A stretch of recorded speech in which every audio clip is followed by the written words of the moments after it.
குழந்தைகளா, கங்கை கொண்ட சோழபுரம் பாடத்திலேருந்து ஒரு சில கேள்வி கேட்கலாம், பதில் சொல்லுவீங்களா?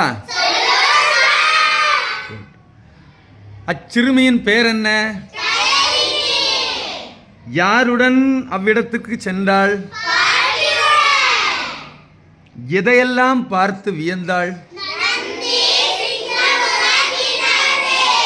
அவ்விடம் எந்த மாவட்டத்தில் உள்ளது? அவ்விடம் அவ்வூரின் பெயர் என்ன?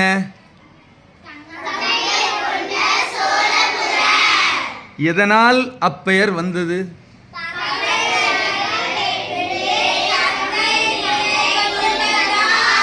குட்.